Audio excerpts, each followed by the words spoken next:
Welcome to New Hampshire's Business. I'm Fred Coker. The New Hampshire State Senate is looking at electric vehicles and the infrastructure needed to charge them across the state and in the region. Before we go to those two bills, let's look at the sales for electric vehicles in this country in 2017. Just a few of the models: Tesla Model S, 27,060; the Chevrolet Bolt, 23,297; and then the Toyota Prius Prime, 20,936; the Nissan Leaf, 11,230, and the total U.S. sales in 2017, almost 200,000, and it's going up quickly. With me, now we're going to look at the bills. And the Senate Bill 575, electric vehicles. Department of Transportation should provide signs on the highway showing drivers the availability of charging stations, and the PUC should set the rates. At least that's the proposal in that bill. And then there's Senate Bill 517, Electric Vehicle Commission to look at the ways to establish charging stations infrastructure and possible tax credits and the use perhaps of the multi-million-dollar Volkswagen settlement. The sponsor, the prime sponsor of those two bills is with me, and Senator David Waters of Dover. Welcome. Thank you, Fred. Good to be here. Nice to have you here. Let's take those two bills. The first bill, 575, providing signs on the highway showing drivers the availability of charging stations. In New Hampshire, right now, we have only about 80 stations, and we're low on the totem pole in New England right now. So you want to up that number.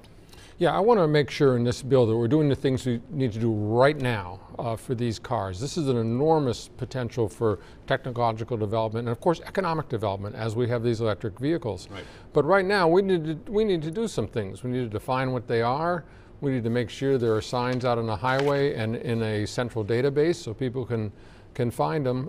But most importantly, we really need to make sure that people can get the electricity and they can pay for it, and the PUC will say you're not a utility if you're selling it, and we'll look at a rate structure moving forward. And in that bill, Senate Bill 575, you say you would like to make sure that the charging stations, you could charge any vehicle at any charging station, and different vehicles, of course, have different types of charge.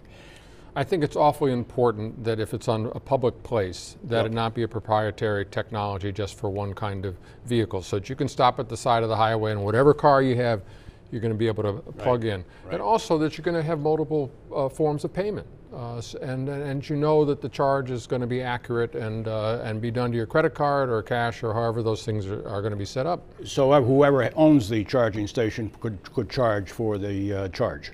Yes, I do know that some municipalities are offering the electricity for free, but taxpayers aren't going to put up with that for very long. Right. As it turns out, the Public Utilities Commission needs some legislative language that says that if you sell electricity, you're not a utility, and that we can develop this system. And that's in their bailiwick, yes.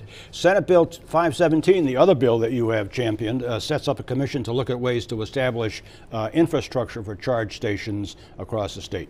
Well, I think this is so important. We bring everybody to the table: state departments of transportation, Department of Environmental Services, and get them all there with members of the BIA, with the Auto Dealers Association, with manufacturers, electric vehicle charging station, with Drive Electric New Hampshire, and say, what do we need to do to build out this infrastructure? Right. Let's go to a graphic, because here are the charging stations that I was able to find, and these are fairly up to date. In New Hampshire, we have 80 charging stations. In Vermont, 177. In Massachusetts, 600. So we're early in the game, but you're suggesting that we need a lot more. Well, if you talk to electric car owners, they say we're behind the curve on this. And you know, somebody from eastern Massachusetts, where they have a lot of these cars, wants to drive to North Conway and be able to get home. Right. So we have to make sure that we have a system, that we set up a system of the charging stations on state roads, and particularly I hope that we will join interstate compacts as the western states have done, and I think is now proposed Quebec down to Washington. Yes. So there's a logic to it, and so there's a corridor of charging stations all the way down. And somebody will know. Yep. The other thing I really think we need to do in the commission is to look at incentives. How can we have tax credits? How can we encourage businesses, private homeowners, and how particularly we might look at what we can do through a rate structure, so that the PUC can kind of set what needs to be done there. Senator David Waters of Dover, thank you. Cutting edge. Thank you, Fred. Appreciate your being here. And if you want to listen to some of that again, because this is really the future of motor vehicles, you can go to WMUR.com, and up on the left-hand corner is click on menu, and then click on local news, and then scroll down to New Hampshire's business.